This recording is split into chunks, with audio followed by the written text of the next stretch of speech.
प्राप्त होगा और किसान भाइयों के लिए उनकी फसल बेचने में आसानी होगी। विवेक दादा के यहाँ लगा हुआ यह प्रोडक्ट उत्तम गौ सेवा के लिए विवेक दादा का सहयोग रहली विधानसभा क्षेत्र गढ़ाकोटा सागर सभी जगह की गौ सेवाओं के लिए यहाँ से आप संपर्क कर सकते हैं।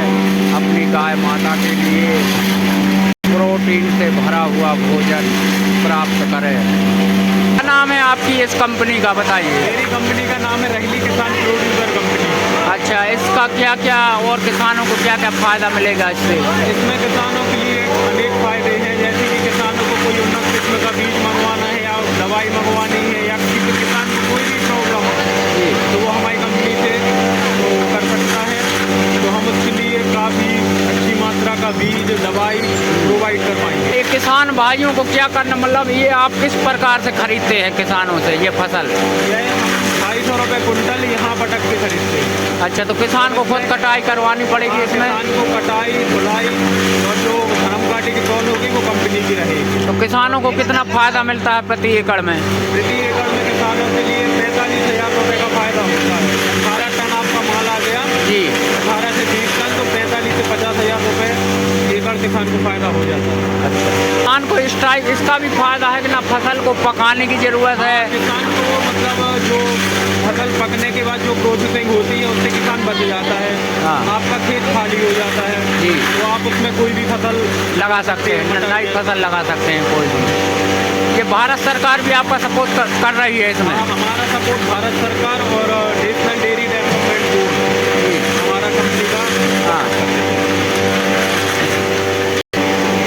हाँ, तो ये बताइए कि आपकी कंपनी ने ये गौ सेवा करने के लिए ये जो मशीन निकाली है इसका क्या नाम है? इसका नाम है साइलेज मशीन। अच्छा। ये हरे चारे को संरक्षित करके जी, रखती है और 45 दिन बाद पशुओं को खिलाने का काम करती है। अच्छा, क्योंकि हम जानते हैं कि हमारे भारत देश में पशुओं की हालत है बहुत खराब। बहुत खराब। पशु को खिलाने के लिए कोई भी व्यवस्था नहीं है। जब तक पशु दूध देता है पशुपालक उसको खिलाता पिलाता है। बिल्कुल।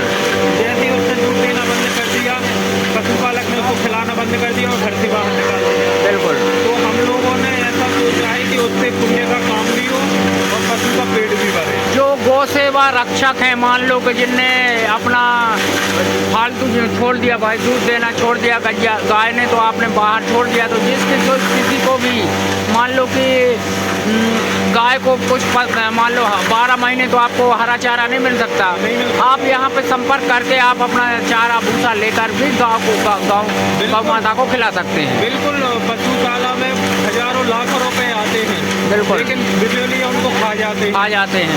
तो हम लोगों ने ऐसा सोचा है कि कलेक्टर के यहाँ से आदेश करवा के समस्त पशुपालकों को और पशुशालाओं में यह होगा कि साइलेज वो खरीदे और उनको हिसाब दें। बिल्कुल, कि हमने इतने का साइलेज खरीदा है, हमारी पशुशाला में इतनी क्वांटिटी में गाय भैंस है, बिल्कुल, उनके लिए इतना वो खरीदा है। भाई उनके लिए आपको जरूर मतलब ये कलेक्टर से आदेश लेके ये जरूर करवाना चाहिए। हम लोग करवाएंगे, क्योंकि इसमें ये जो धांधली करते हैं गौ माता हो या इंसान हो, सबके साथ इंसाफ नहीं हो रहा है।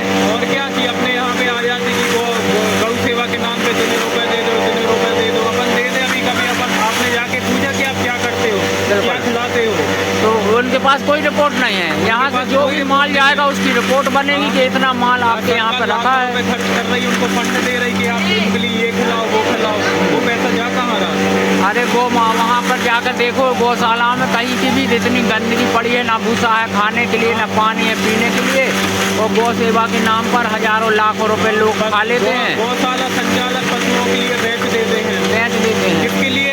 सिर्फ खाने के लिए, क्योंकि उनके पास खिलाने के लिए नहीं है उनके लिए। ठीक है, आपका बहुत बहुत धन्यवाद। अमन मिश्रा जी, आपका बहुत बहुत धन्यवाद यह जानकारी देने के लिए। जय श्री राम।